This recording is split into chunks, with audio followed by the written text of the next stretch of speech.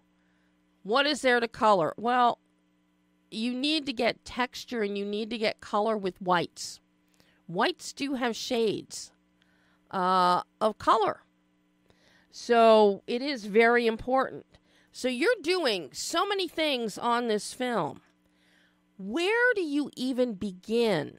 Once you have the script done and you realize, okay, 90% of the film, 95% of the film takes place in a car. You're limited on space. Maybe less than that. I guess 70%. I guess. But you're limited on available shooting space.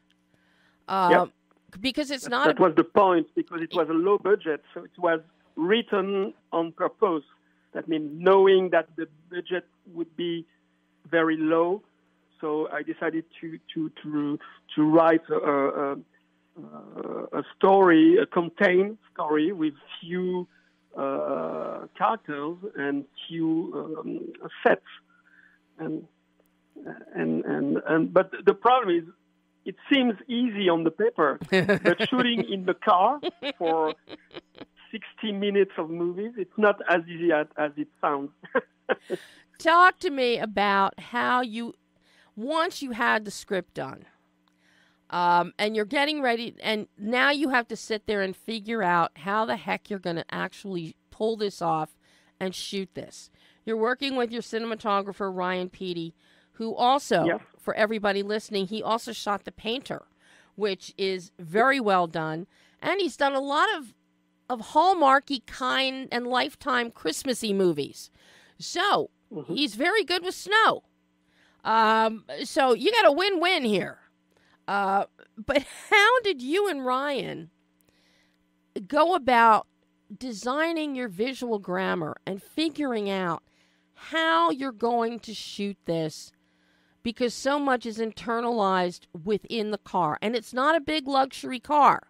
It's not an SUV. It's a common car. Yes, it's a very economical car. David doesn't want to be noticed. Right. He wants to be average guy.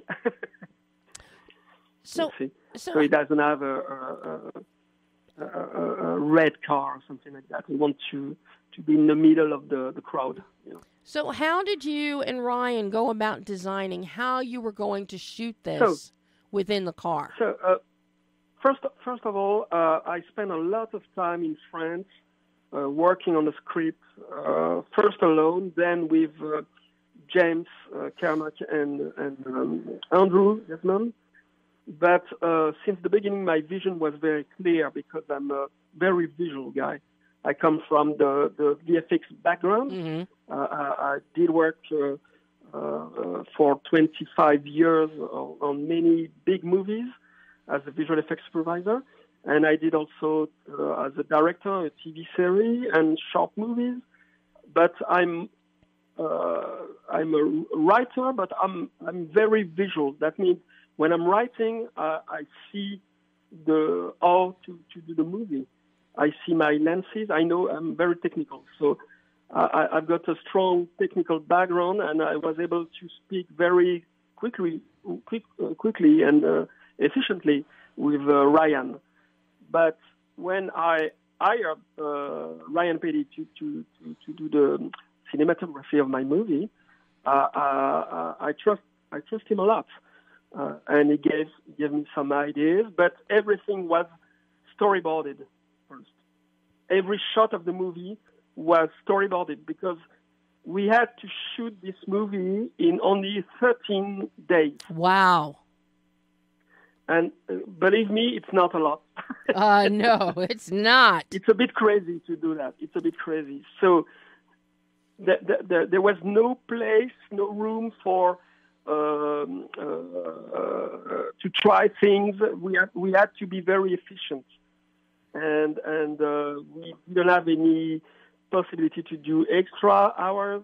So it was 13 days, and that's it.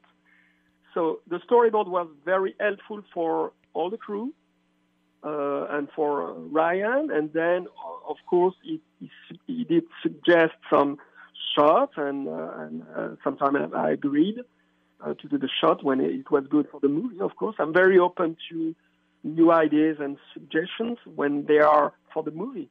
Mm-hmm. When I think it's good because it's different from being behind your computer writing a movie and behind on the set or on the road in the middle of the snow. You've got new ideas, and so sometimes the storyboard, you don't respect the storyboard 100% all the time because you have to be very open-minded to new things, to what happened, and even to actors' reactions and new ideas. Mm-hmm. Now, something that that's how we did it in 13 days. Now, something that you and Ryan do that I really appreciate is you keep giving us different angles within the car. So we're seeing everything inside the car. We're in the glove compartment. We're in the little cup holder thing between the two front seats. We're in the back seat. We're on the floor. We're on the steering wheel. You keep us visually engaged, which I so appreciate, so that we feel the claustrophobia. We feel a lot of what David is feeling.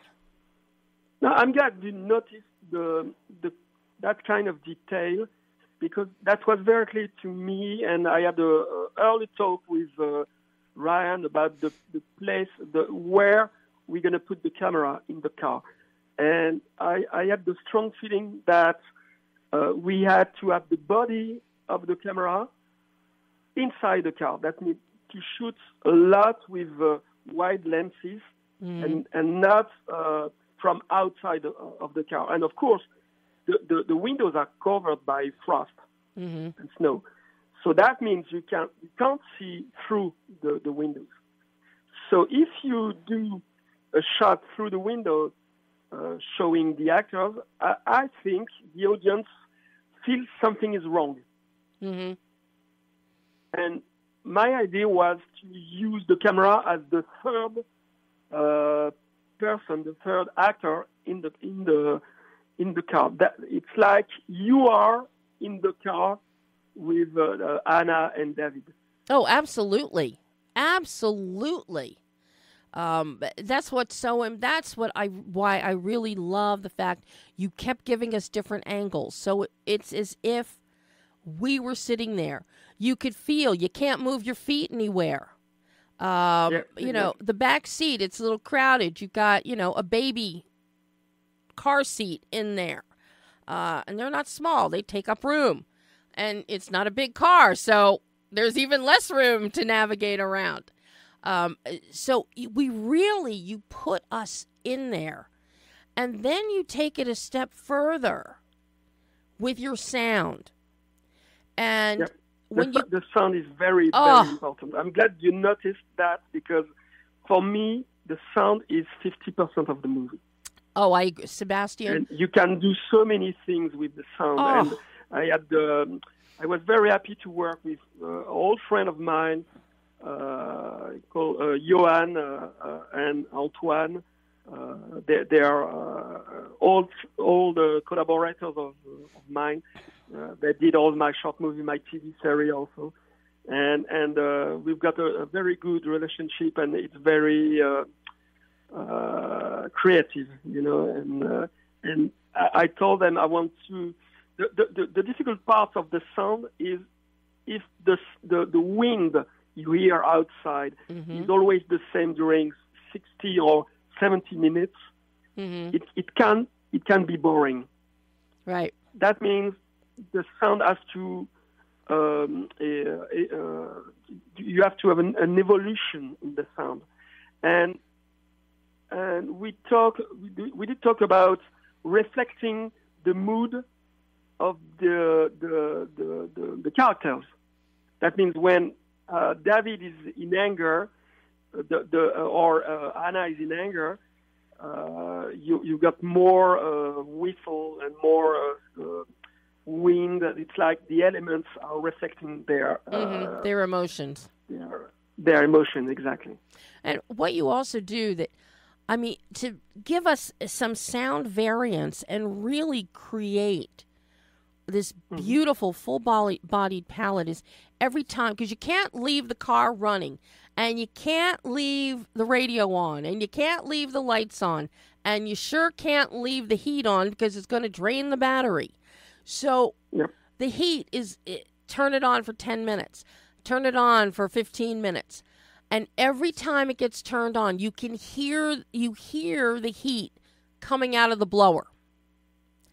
And that touch, that little sonic touch, just thrilled me, Sebastien. It thrilled me that you went that deep into the soundscape to bring that. So it's like, okay, suddenly, your hands aren't maybe not quite as frostbitten because you have a momentary respite. But then the minute the heat's off, it also gets a little louder outside, too. Yeah, exactly. So it is just a spectacular sound mix and balance. But the fact you can't see... we did the sound mix in Dolby Atmos.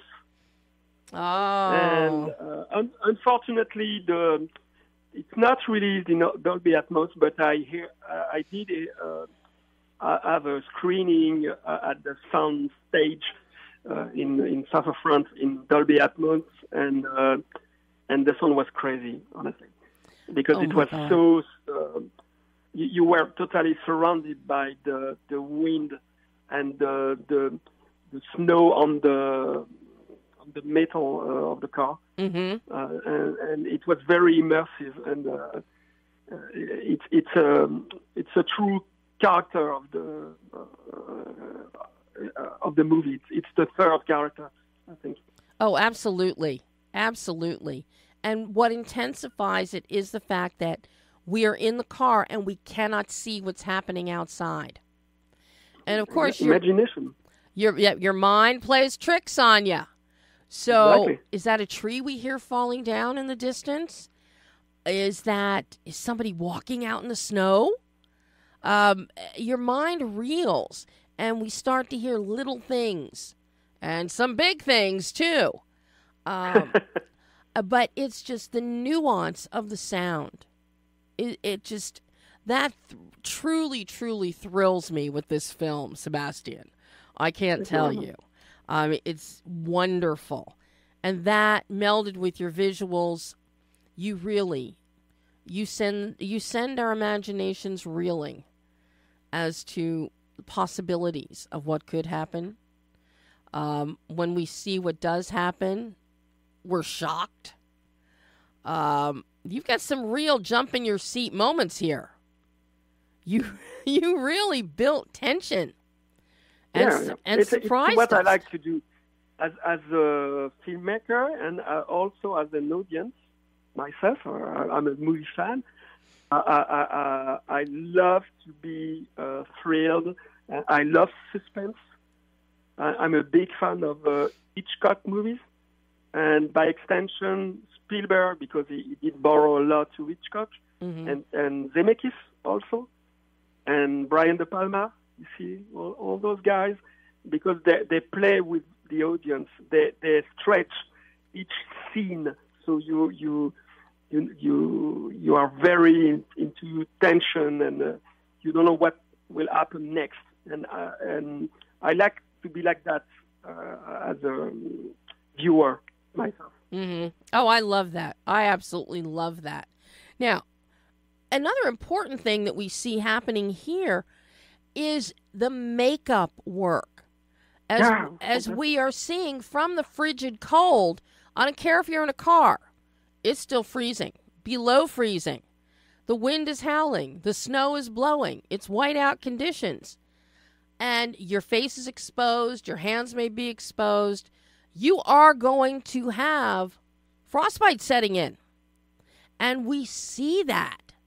And it's done incrementally so that we get the feeling of the passage of time. The makeup work is spectacular. Yeah, the makeup artist was Ikara, I don't pronounce well, sorry, Ikara the Gamache Award. And she did a fantastic job.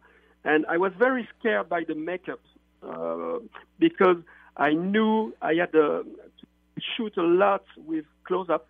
Mm-hmm.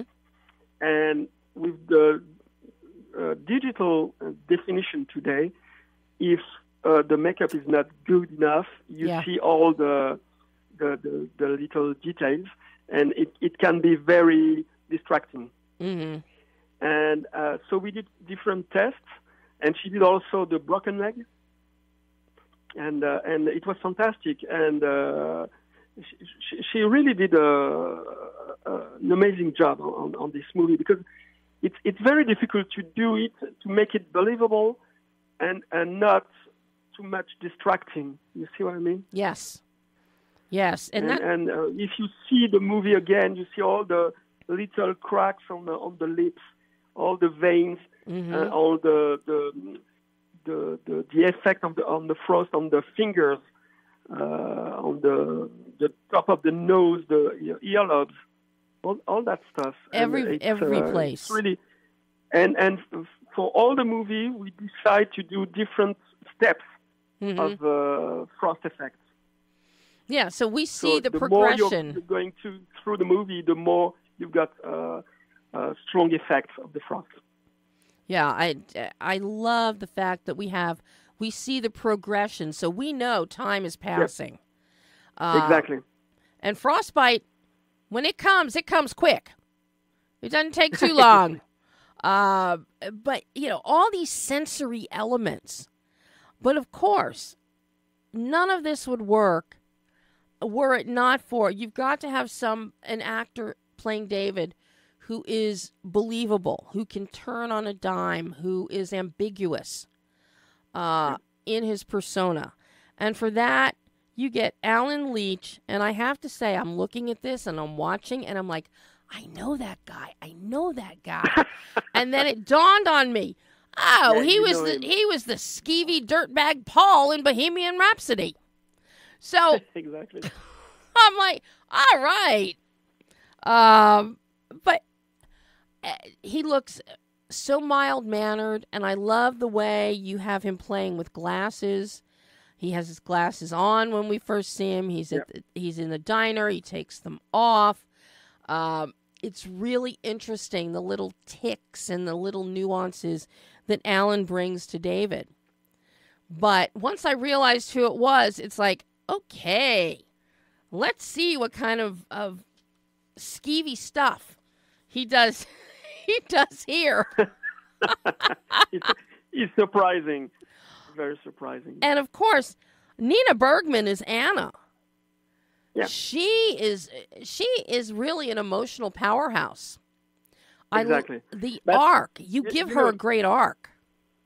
I was very lucky to work with Nina Bergman and Alan Leach and Jan Troell who plays Vincent. Yeah. Because Jan Troell, I knew Jan Troell from my TV series. We are friends, and he's a very intense actor. And I knew that with the little time he has on screen, he's got 10 minutes on screen. Mm-hmm. But I knew it was important to have someone very intense.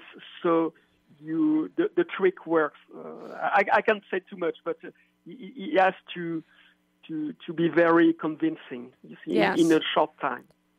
Yes. But I didn't know Alan. I mean, personally, I didn't know Alan Leach and Nina, and I chose to work with Alan because I knew that I needed someone who was very good, who was very intense voice and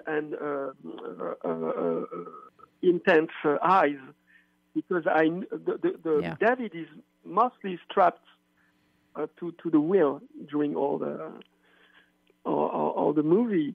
That means he has no way to express himself except his voice and his eyes. Yeah. And you have to see through his eyes that he's very smart. Mm-hmm. And Alan is very smart. Anna's very, very smart. You feel it. He's a danger because you see, okay, he's going to find a way to free himself. What I find really so it's a real danger. And Nina is the opposite. Nina is very emotional. And she's if you know her personally, she's a warrior, you know. And I told to Nina, okay, I don't want to see your warrior side at the beginning. I want to see your normal side, your victim side, and then the warrior side will come at the end. See, so that's the arc of your character. And it plays beautifully. Nina was very emotional. It plays beautifully, Sebastian. To watch her and the journey she goes on, just amazing. And we see power dynamics shifting. And I love the fact that David is always he's sitting in the driver's seat of the car, but you have to wonder, is David really in the driver's seat from a metaphoric standpoint? You give us these layers, these thematic layers that are just so wonderful to see unfold. Now, I have to ask you, how challenging was the editing on this one? Because you're editing and you're directing it.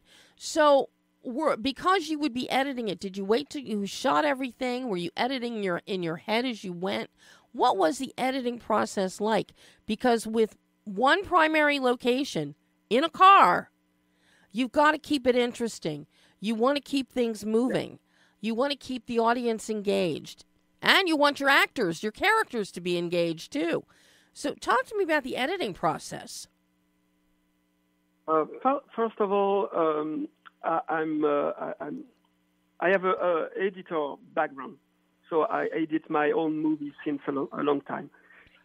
And I was hesitating to edit this movie because it was my first long feature, so I didn't know if it was a good idea.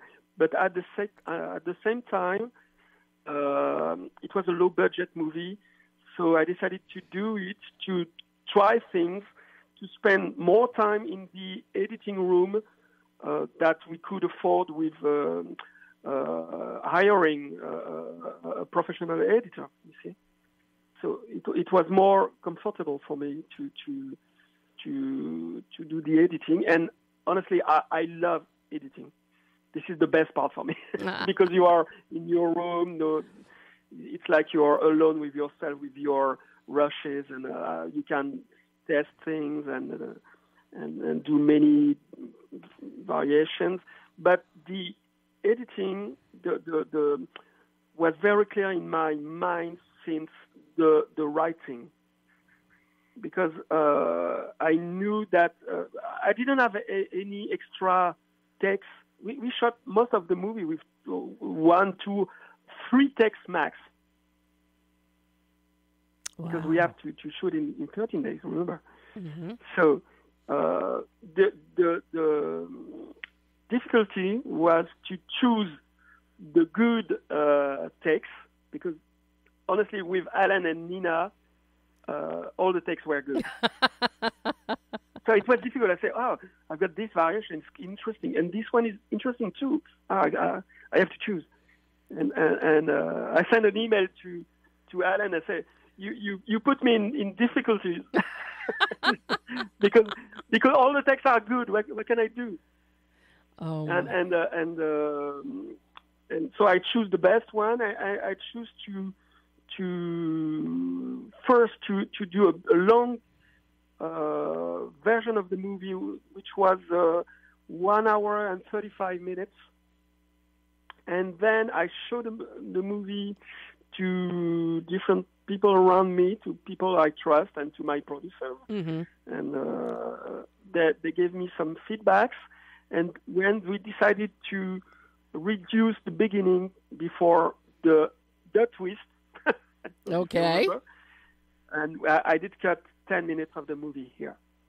Wow. So, and there was a little bit of spacing problem in the middle, and I decided to cut a little bit, so some obvious replies. Sometimes it's too on the nose, or it's too obvious, and just a look of David is enough to answer a question or something like that. Because I've got so much close-ups that it says a lot. Well, it's better than any dialogue. You're in a car. We're staying in the car. You're going to have close-ups. Yeah, of course. But I have to say that I had the tempo, the pace of the movie very, very quickly, and the tone. The tone of the movie is a bit sarcastic. There is a kind of dark humor in it. It's my dark humor. It does have. All my movies are like that. Especially, I'd say, around the midpoint of the film. While we're in the second act, before we get into the third act, where where talking is happening. Yeah. And there is some. It is almost sarcastic. It is sarcastic. In the way the cadence and the tone, the vocal tones are, and it's like a cat and mouse game, almost. Exactly. It tries to have some power over her. But it's just everything about this film, Sebastien, is so well done. Thank you very much. I'm curious, was there any kind of learning curve for you, though? This was your first directorial feature-length film. Was there a learning curve of any, of any import here? Yeah, I learn. Of course, you learn. Each time you shoot a movie, you learn something. And I didn't learn to shoot quickly because I did it before on my TV series. I shot 100 minutes in 12 days also previously. So, but what I did learn is to trust my actor. And at the beginning, I was a bit stressed, to be honest, because I knew we met with Alan and Nina. We met only 3 days before the shooting. No, 3 whole days, huh? Oh my God! Yeah, suddenly, 2 weeks before the shooting, okay, we've got a green light. What? You're leaving France? You're going to Canada Monday? What? Okay. Oh my God! And then it was rushing every day. And I met Alan and Nina 3 days before, so we had only 3 days of rehearsal. So they didn't met before. So I made a gamble here. You see, maybe there was no alchemy between them, and it did work.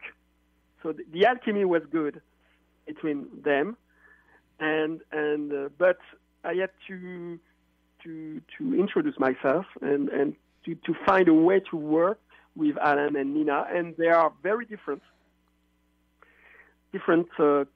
way of working, and I was a bit stressed. So and because I had this movie in my mind since 7 years at that time, 7 years or 8 years, so I was very precise, and I didn't let enough space for them. So after a few minutes, they told me, okay, let us just show you what we have in mind, because we did some homework. I said, okay. I was a bit surprised. and they show me a big scene, a 20 minutes long scene in one take in the lobby of the hotel. And I realized that they knew the character better than me. Wow. I mean, in the emotion. And I just correct some things, and I show them some serial killer interviews I had on my laptop, just to show the level of creepiness. You can say that, creepiness. That's what. And the level of evil of this guy. Mm-hmm. And because David was inspired by two famous American serial killers, Gerhard Schaefer and Ed Kemper. Oh my God! And so it was a mix. And some details came directly from the interview. Wow! And I show them. I say, "Wow, that's crazy. This guy is pure evil." I say, and you see during the interview that the guy is very sarcastic. He enjoys telling his story. Yeah, and it's really creepy, believe me. Oh. And you can find the interviews on the internet. And I said to them, okay, this is the tone of the movie. You see, and then it was okay. I trust them. I saw that they knew the characters very well, and it was a pleasure to work with them. And of course, you do a little bit of more like that, or more sarcastic, or more straight, or more. But it was very easy. And the only thing we changed at the end, they came with the big monologue at the end. Yes. First, David is talking, and then Nina is talking. Mm-hmm. And on Nina's monologue, they told me that what I wrote with James and Andrew was not right. They said she can't talk about someone we've never seen in the movie. It was a third person, mm-hmm. A friend of her, but that person is not in the movie. And they say it should be related to her experience. And they did a rewriting together, and they show me the scene and say, we want, what do you think about that? And I say, sold. It's sold. It's better than my version. So it's okay. Do it. It's more emotional. And I have to say that scene is my I think it's the best scene of the movie. Oh my God! Because it's so emotional. That third act and that monologue you're talking about, it is extremely, it's extremely powerful. Yeah, and the way it plays out, it's like you're going to jump in your chair. You're going to jump. That's the point. Because you give us this great twist. Just beginning to end, Sebastien, this is a wonderful film. I will admit I have watched it twice. I watched it. Really? I watched it once with the screening link that Kim sent me, but then I paid $6.99 to watch it again on cable. Okay. Because I really liked it, and I wanted a second chance to appreciate the great sound design. But if you see the film a second time, it's very funny because you've got little details you missed at the beginning, and say, "Oh, that moment. Now I understand why he does that." Yes. And I built the movie like that. That means if people rewind the movie, they will notice that everything was under their nose. Yes. This is one of those movies that you really do want to see more than once. Because once you see how everything plays out and you see the twists and turns, then you can go back and watch it and see the breadcrumbs that you give us that lead up to Exactly. it. So, job so well done. I hope you're going to make another feature soon, Sebastien. I hope so. I'm working on it, in fact. Well, good. This has been an absolute delight talking with you today about Cold Meat. I love this film. I hope that we get to chat again in the future. And you called all the way from Paris for us. Yeah. Oh, I'm sometimes I'm in LA for the work, but I haven't been in LA since 5 years. wow. But I used to work there.